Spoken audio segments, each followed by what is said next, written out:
दोस्तों पिछले लेक्चर में हमने एल्जेब्रिक सॉल्यूशन आपका जो इक्वेशन को एल्जेब्रिक के द्वारा सोल्व करते हैं हमने वो देखा था। वहाँ पे आपने पढ़ा था सब्स्टिट्यूशन मेथड और एलिमिनेशन मेथड। हमारा क्रॉस मल्टीप्लिकेशन मेथड वहाँ पे रह गया था। तो इस लेक्चर में हम क्रॉस मल्टीप्लिकेशन मेथड को जो है वो कवर करेंगे और आपका लास्ट में आपका जो बचेगा वो रिड्यूसिबल फॉर्म इसकी बचेगी, वो भी हम कवर कर लेंगे इसी लेक्चर में। तो दोस्तों यदि हमारे पास देख लेते हैं अभी कि यदि हमारे पास दो इक्वेशन है, क्योंकि हमने दोनों जो लीनियर इक्वेशन है इनकी स्टैंडर्ड फॉर्म ले ली है। दोनों इक्वेशन की स्टैंडर्ड फॉर्म लेने के बाद हमने क्या किया, यहाँ पे स्टेप 1 में मल्टीप्लाई कर दिया इक्वेशन नंबर फर्स्ट को B2 से और इक्वेशन नंबर 2 को B1 से, क्योंकि दोस्तों हमको एक कॉमन टर्म यहाँ से एलिमिनेट करनी है, क्योंकि यहाँ पे भी एलिमिनेशन मेथड ही हमको लगाना है। ऐसा करने पे हमारा ये और ये एलिमिनेट हो जाएगा। तो दोस्तों अब इसे एलिमिनेट करने के लिए हमने सब्ट्रैक्ट कर दिया फोर्थ इक्वेशन को थर्ड में से।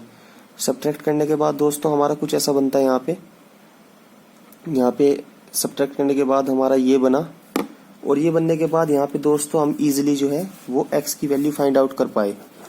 x की वैल्यू हमें यहाँ पे फाइंड आउट करने पर हमें यहाँ पे क्या प्रोवाइड होता है हमें कि जो ये क्वांटिटी है ये आपका 0 के इक्वल नहीं होगी, क्योंकि यदि ये 0 के इक्वल होगी तो x का जो वैल्यू है वो नॉट डिफाइन हो जाएगा आपका। तो दोस्तों स्टेप नंबर थर्ड में हम क्या करेंगे, substitute this value of x in first और सेकंड। ये तो फर्स्ट में सब्स्टिट्यूट करो या सेकंड में सब्स्टिट्यूट करो, जो इक्वेशन फर्स्ट और सेकंड ऊपर हमने लिखी है वहां पे सब्स्टिट्यूट करोगे x की वैल्यू, तो y की आपको एक वैल्यू मिलेगी जो कि ये होगी। तो यहाँ पे y की वैल्यू ये होगी आपकी। तो यहाँ पे दोस्तों दो केस अराइज होते हैं। केस नंबर फर्स्ट में हम कहते हैं कि यदि ये क्वांटिटी हमारी 0 के इक्वल नहीं है। दोस्तों यदि ये क्वांटिटी हमारी 0 के इक्वल नहीं है तो इस केस के अंदर हमारा क्या होगा, ये उठ के हमारा इधर जाएगा और हमारा a1/a2 does not equal to b1/b2। तो इस केस के यदि हमारा ऐसा कुछ पाया जाता है तो इस केस के अंदर इक्वेशन के पास हमारा यूनिक सॉल्यूशन होगा। दोस्तों अगर सेकंड केस की मैं बात करूं तो आपका हम मान के चलते हैं कि ये क्वांटिटी 0 के इक्वल है।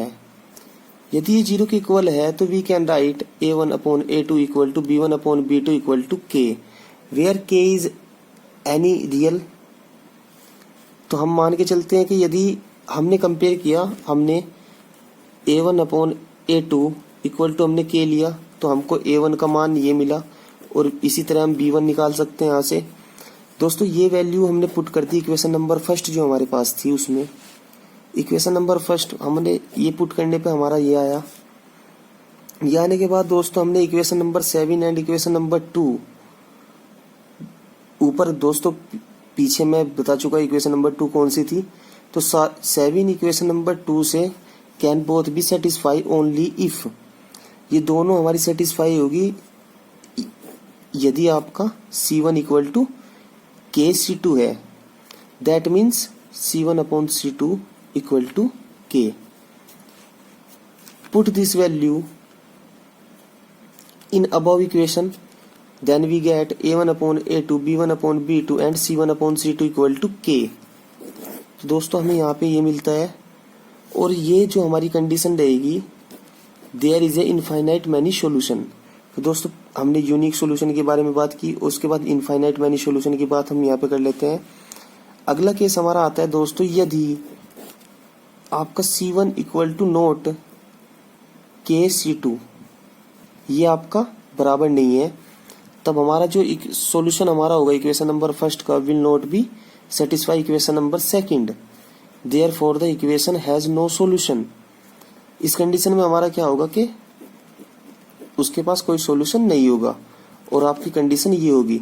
दोस्तों इसको हम एग्जांपल के थ्रू अभी दिखाते हैं कि ये किस तरह एप्लीकेबल है। दोस्तों आपको एक छोटा सा चीज और आपको याद रखनी है। आपके पास दो इक्वेशन ये स्टैंडर्ड फॉर्म हमने ले ली, तो दोस्तों हम यहाँ पे x लिखेंगे, यहाँ पे y लिखेंगे और यहाँ पे 1 लिख लेंगे सिंपली। तो दोस्तों इसके नीचे हमने ये वैल्यू कहाँ से लिखी, इसको रटना नहीं है आपको बिल्कुल भी। यदि हम x की बात कर रहे हैं तो x को आपको कवर कर देना है, और x को कवर करने के बाद आपका जो ये y का कोफिशिएंट है b1 इंटू C2, देखो b1 into C2 minus B2 into C1, B2 into C1। Second में आपको y के लिए आपको y को कवर कर देना है। यहाँ पे देखोगे आप दोस्तों, अब हमें A1 इंटू C2 नहीं करना है। यहाँ पे हम करेंगे पहले A2 into C1 minus A1 into C2। और दोस्तों इसके लिए हम इसको कवर करेंगे और यहाँ पे A1 B2 minus A2 B1। तो यहाँ पे दोस्तों होगा क्या, ये चीज किसके लिए ट्रू है, ये आपका 0 के इक्वल नहीं होना चाहिए। तो दोस्तों आपने देखा यहाँ पे फाइंड आउट करने का तरीका। तो दोस्तों आप इसको रटने से अच्छा है कि आप यहाँ से ऐसे देख सकते हैं कि इस तरह कवर कर करके आप देख सकते हैं। तो दोस्तों जैसे आपने ये कवर किया और आप कहोगे कि सर आपने यहाँ पे तो इसको लिया पहले और माइनस किया, फिर इसको लिया, और सेकंड केस में आप उल्टा कर देते हो। तो दोस्तों डरने की कोई आवश्यकता नहीं है, आप सीधा भी कर सकते हैं, बस यहाँ पे आपको माइनस लगाना होगा उस कंडीशन में, माइनस फिर नीचे चेंज कर देगा उसको, बस इतना आपको करना है। तो दोस्तों कुछ एग्जाम्पल्स हैं हम जो सोल्व करेंगे क्रॉस मल्टीप्लिकेशन मेथड से। तो दोस्तों ये एग्जाम्पल हमारा फर्स्ट आ जाता है, फर्स्ट एग्जाम्पल हमारा आया तो हमने लेट कर लिया इनको, इस फॉर्म में हमने लिख दिया। इसकी स्टैंडर्ड फॉर्म ये होती है, हमने स्टैंडर्ड फॉर्म में लिखा और x y और 1।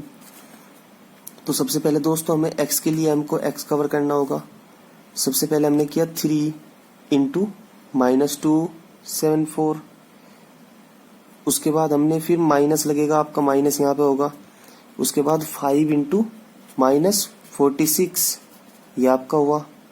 उसके बाद दोस्तों y के लिए आप ऐसे करोगे, y के लिए आपने y कवर किया इधर, y कवर करने के बाद आपको मैंने बताया था ऐसे तो आपको करना नहीं, इसको आप ऐसे करोगे तो 3 इंटू -46 और -2 इंटू -47 74। उसके बाद दोस्तों आप इसके लिए करोगे, इसके लिए आप 2 इंटू 5 और -3 इंटू 3, आप इस तरह करोगे। तो दोस्तों ये एक्सप्रेशन थोड़ा सोल्व आप कर लोगे। ये आपको सोल्व करने के बाद कुछ ऐसा मिलेगा, यहाँ से आप और इसको फर्दर जो है सोल्व आउट करोगे तो आपको सिंपल ये मिलेगा। तो ये मिलने के बाद आपको क्या करना है कि आपको सबसे पहले इसे और इसे लेना है इस तरह x/8 बराबर 1/1, और आपको फिर इसको और इसको लेना है y/10 बराबर 1/this, और यहाँ से सिंपली x और y की वैल्यू निकाल देनी है। ये आपके सॉल्यूशन हो जाएंगे इक्वेशन के। तो दोस्तों अगले एग्जांपल की हम बात कर लेते हैं। For which value of p does the pair of equation given below has unique solution. दोस्तों अभी हमने सबसे शुरू में क्रॉस मल्टीप्लिकेशन मेथड स्टार्ट करने से पहले आपको दिखाया था वहां पे कि हमने वहां पे 3 केस राइज किए थे कि आपका यूनिक सॉल्यूशन कब होगा, इनफाइनाइट मैनी सॉल्यूशन कब होगा और नो सॉल्यूशन आपका कब होगा। तो ये यूनिक सॉल्यूशन के बारे में बात कर रहा है। तो आपके पास इसने 2 इक्वेशन दी है, तो हमने 2 इक्वेशन को हमने क्या किया, इसकी स्टैंडर्ड फॉर्म जो हमारी होती है उससे कंपैरिजन कर लिया। स्टैंडर्ड फॉर्म आपको पता है कि a1 x plus b1 y plus c1 बराबर 0 आपकी स्टैंडर्ड फॉर्म होती है। इसीलिए दूसरी इक्वेशन की a2x plus b2y plus c2 बराबर 0 होगी आपकी। तो यहाँ से हमने a1 इक्वल टू हमारा इतना है, a2 इक्वल टू इतना है, b1 इक्वल टू इतना, b2 इक्वल टू इतना है।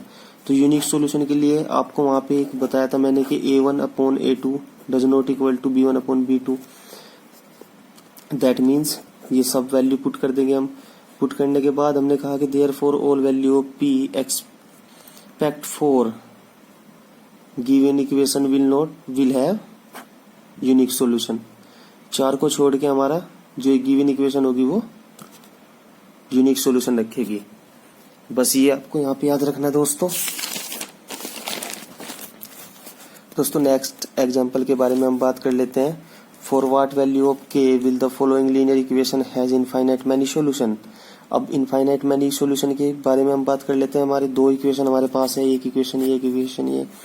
तो सबसे पहले दोस्तों हमने क्या किया, हमने कंपेयर किया a1 a2 b1 b2 and c1 c2, और उसके बाद हम अपने फॉर्मूला वाली लाइन पे गए जो हमने पीछे प्रूफ किए 3 फॉर्मूले जो हमने 3 केस देखे थे में।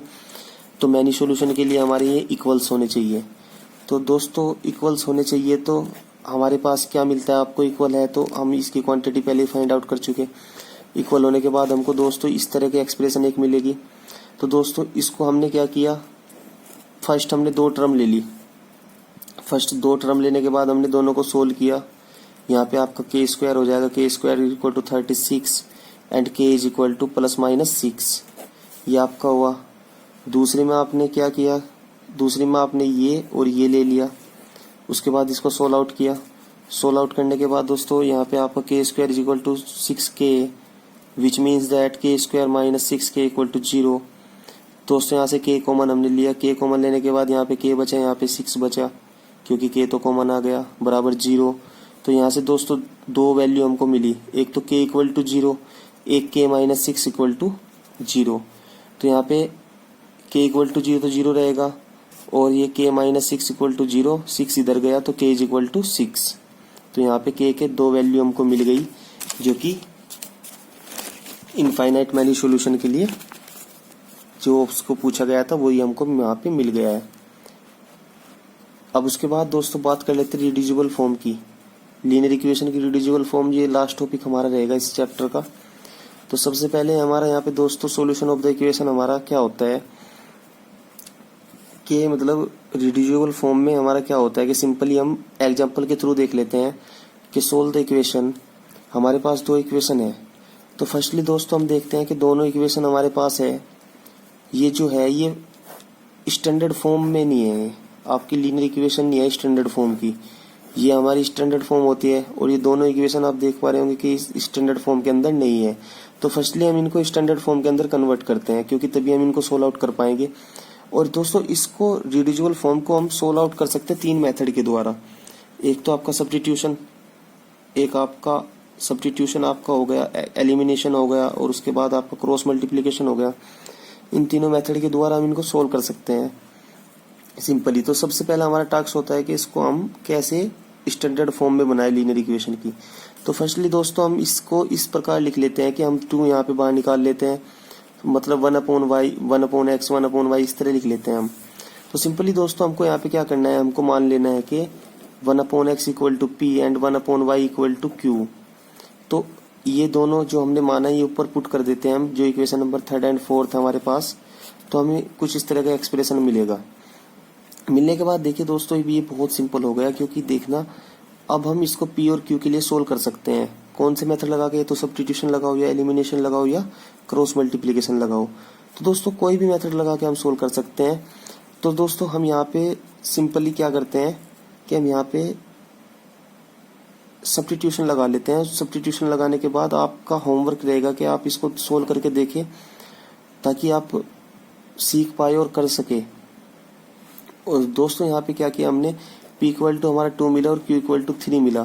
तो दोस्तों नाउ हम मान चुके थे 1/x इक्वल टू p। तो यहाँ पे p का वैल्यू हमने पुट किया और 1/x इक्वल टू 2। तो x का वैल्यू हमें मिला, x इक्वल टू 1/2। इसी तरह दोस्तों y के लिए हम फाइंड आउट करेंगे। और तो बेसिकली हमारा यहाँ पे x और y का वैल्यू मिल गया है। दोस्तों वेरिफिकेशन के लिए आप x और y की वैल्यू को हमारा इक्वेशन नंबर 1st और 2nd में रख के देख सकते हैं। यदि दोनों की दोनों इक्वेशन सेटिस्फाई हो जाती है तो हमारी वैल्यू जो है वो करेक्ट आई है। दोस्तों एक सबसे जो हमारा इम्पोर्टेंट क्वेश्चन रहेगा, जो आपके एग्जाम के लिए बहुत इम्पोर्टेंट है, आप इसको एक बार देख लीजिएगा। A boat goes 13 kilometre upstream and 14 kilometre downstream in 10 hour. तो दोस्तों यहाँ पे इसने बताया कि एक जो बोट है हमारी वो 30 किलोमीटर पर आवर की तो अप स्ट्रीम जा रही है और 44 किलोमीटर डाउन स्ट्रीम जा रही है, किसमें, 10 आवर के अंदर। अब बात कर लेते हैं, इन 13 hour it can go 40 kilometre upstream and 55 kilometre down stream.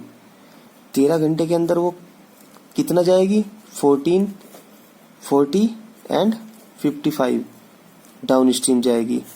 तो दोस्तों हमको डिटरमाइन करना है कि speed of the stream and that of the boat in the still water. एक तो स्पीड हमको स्ट्रीम की फाइंड आउट करनी है and boat in still water भी हमको फाइंड आउट करना है। तो दोस्तों सबसे पहले कर लेते हैं कि यहाँ पे कुछ हमको बेसिकली मानना होता है। हम कहते हैं कि let the speed of the boat in still water be x kilometre per hour. Speed जो हमारी है बोट की वो वाटर के अंदर वो हमारी x किलोमीटर पर आवर है। And speed of the stream भी y kilometre per hour. Stream of the speed हमारी y किलोमीटर पर आवर है। Then speed of the downstream, speed of the boat downstream हमारी क्या हो जाएगी, down speed की हमारी हो जाएगी x plus y kilometre per hour. अब हम कहते हैं कि speed of the upward, speed of the boat upward, upward की बात करेंगे तो हम स्टिल वाटर में से हमारा स्पीड ऑफ द स्ट्रीम घट जाएगी, ये सब्ट्रैक्ट हो जाएगी, तो x minus y kilometre per hour होगी। तो दोस्तों एक फॉर्मूला हमारा फिजिक्स से निकल के आता है कि time is equal to distance upon speed. Time जो होता है हमारा वो डिस्टेंस अपॉन स्पीड के इक्वल होता है, या स्पीड इज इक्वल टू हमारी होती है डिस्टेंस अपॉन टाइम। तो दोस्तों फर्स्ट केस हमारा यहाँ पे क्या बनता है, when the boat goes 13 kilometre upstream let the time taken in hour be T1। हमने माना कि जो आपकी बोट जा रही थी 30 किलोमीटर पर आवर, तो उसका हमने क्या माना, जो कि अप स्ट्रीम जा रही थी उसका टाइम T1 मान लिया। तो टाइम इक्वल टू होता है डिस्टेंस अपॉन स्पीड। तो डिस्टेंस हमारी 30 है और स्पीड हमारी x माइनस वाई है। तो दोस्तों हमने यहाँ पे T2 टाइम माना कि हमारा taking by the boat to go 44 kilometre downward, then तब T2 हमारा क्या होगा, जितनी उसने डिस्टेंस की और ये हमारा स्पीड जितनी थी x प्लस वाई थी, क्योंकि डाउनवर्ड में x प्लस वाई हमने स्पीड लिया है। तो टोटल टाइम टेकन कितना हो गया, T1 plus T2। Total time तो हमारा T1 plus T2 is 10 hour. Therefore we get the equation। अब दोस्तों total time T1 plus T2, T1 इतना T2 इतना इक्वल टू 10 के है। तो उसके बाद सेकंड केस में हम बात कर लेते हैं कि 13 hour it can go 40 kilometre upstream and 55 kilometre down stream. मतलब 13 घंटे में वो जाती है कि 44 तो अप स्ट्रीम जाती है, 55 जाती है आपकी, 40 तो सॉरी जाती है upstream and 55 downstream जाएगी आपकी। तो we get the equation 40 upon x minus y plus 55 upon x plus y equal to 13। तो फ्रेंड्स हम यहाँ पे क्या कर लेते हैं, हमारे पास equation number 1 and equation number 2 हमको मिल गई है। तो अब इसको हम सोल्व करेंगे। बस इतना काम तो हमारा जो क्वेश्चन की डेफिनेशन थी वहां से पता लग गया हमको। दोनों इक्वेशन मिलने के बाद हम इसमें अपने मेथड लगाने स्टार्ट करेंगे। तो दोस्तों ये हम देख पा रहे कि ये हमारी स्टैंडर्ड फॉर्म के अंदर नहीं है लीनियर इक्वेशन। तो ये इसमें हम रिडक्शन लगाएंगे। रिडक्शन में क्या होगा कि हमने माना कि देखो ये सेम ये quantity 1 upon x minus y को हमने u माना और 1 अपॉन एक्स प्लस वाई को हमने v माना और पुट कर दिया फर्स्ट और सेकंड में। फर्स्ट और सेकंड में पुट करने के बाद दोस्तों यहाँ पे क्या हो जाता है आपका, फर्स्ट और सेकंड में पुट करने के बाद आपका सिंपल ये दो इक्वेशन बन जाती है। तो दोस्तों इन दो इक्वेशन के अंदर आप 3 मेथड आपके पास है इनको सोल्व करने के लिए, क्योंकि ये तो लीनियर इक्वेशन बन गई आपकी। पहला मेथड सब्स्टिट्यूशन, फिर एलिमिनेशन एंड फिर last one is cross multiplication. तो दोस्तों यहाँ पे इसने जो है कि क्रॉस मल्टीप्लीकेशन से सोल्व किया है, तो हम इसको देख लेते हैं। आप यहाँ पर देखना घर पे कि आप इसमें सब्स्टिट्यूशन या एलिमिनेशन क्यों नहीं लगा सकते। तो दोस्तों सब्स्टिट्यूशन और एलिमिनेशन आप इसलिए यहाँ पे नहीं लगा सकते क्योंकि एलिमिनेशन आप लगाओगे तो क्वांटिटी बहुत ज्यादा है, बहुत बड़ी है, लेंथी हो जाएगा बहुत ज्यादा, इसलिए नहीं लगा सकते। एक तो रीजन आपका ये भी है। और यदि आप क्रॉस मल्टीप्लिकेशन लगाओगे तो वो बहुत इजीली आपका यहाँ पे हो जाएगा। तो क्रॉस मल्टीप्लिकेशन से फिर वही कवर करने के बाद इसकी और इसकी मल्टीप्लाई माइनस इसकी और इसकी मल्टीप्लाई, इस केस के अंदर उल्टा हो जाएगा कि इसकी और इसकी मल्टीप्लाई माइनस इसकी और इसकी मल्टीप्लाई। और इसके केस के अंदर सेम रहेगा कि इसकी और इसकी मल्टीप्लाई और इसकी और इसकी मल्टीप्लाई। तो सिंपल आपका यहाँ पे ये मिला। ऑन सोल्विंग आपका इस तरह कुछ बनेगा। उसके बाद आप क्या करोगे, सबसे पहले इसे और इसे लोगे, ये आपने लिया, ये आपने लेने के बाद आपका बना u इक्वल टू 1/5। फिर v के लिए आप इसे और इसको लोगे, सोल्व करोगे, इक्वल टू में लेना है आपको, v इक्वल टू 1 इतना, put this value in third, जो हम मान के चले थे कि 1/x minus y is equal to u मान के चले थे हम, और एक मान के चले थे x/x plus y is equal to v, हमने ये लेट किया था। तो यहाँ पे हमने क्या किया, दोनों को v और इस u का मान मतलब वैल्यू रखने के बाद आपने सोल्व कर लिया। यहाँ पे आपको मिला एक दिस इक्वेशन और दिस इक्वेशन। ये दोस्तों फिर से लीनियर इक्वेशन इनटू वेरिएबल्स आ गई। इसको आप सोल्व कर सकते हो एलिमिनेशन से, या आपका दूसरा मेथड जो रहेगा सब्स्टिट्यूशन से कर सकते हो। तो जैसे हम यहाँ पे सिंपली दोनों को यदि ऐड करते तो यहाँ पे y से y कट जाएगा और x रह जाएगा, x का वैल्यू पता करेगा, फिर उसके बाद x की वैल्यू पुट कर देंगे अगेन इसके इक्वेशन के अंदर या इसी इक्वेशन के अंदर, तो हमारे यहाँ y का वैल्यू मिलेगा। तो इस तरह हमारा x और y का वैल्यू मिलने के बाद हमने कहा कि hence speed of the boat in still water is 8 kilometre. इस क्योंकि हम x माना था तो 8 किलोमीटर होगा, किलोमीटर पर आवर, और speed in stream is 3 kilometre per our. तो दोस्तों आशा करता हूँ आपको मेरी बात अच्छे समझ आई होगी, और यदि आपने इससे पहली वीडियो नहीं देखी है लीनियर इक्वेशन की तो आप पीछे जाके देख सकते हैं हमारे यूट्यूब चैनल पर। और दोस्तों यदि आप किसी भी तरह की कोई परेशानी हो रही है समझने में तो आप हमको कमेंट करके बता सकते हैं, और अपने सुझाव, यदि आप वीडियो में कुछ और आपको यह समझ नहीं आ रहा हो या कुछ भी आप अपने सुझाव देना चाहते हैं या आप हमारा मोटिवेशन बढ़ाना चाहते हैं तो भी आप अपने सुझाव पेश कर सकते हैं कमेंट बॉक्स में, और हम प्रतिबद्ध है कि आपके सुझाव वहाँ पे पढ़े। तो दोस्तों आज के लिए बस इतना ही। धन्यवाद। आपका समय शुभ हो। God bless you.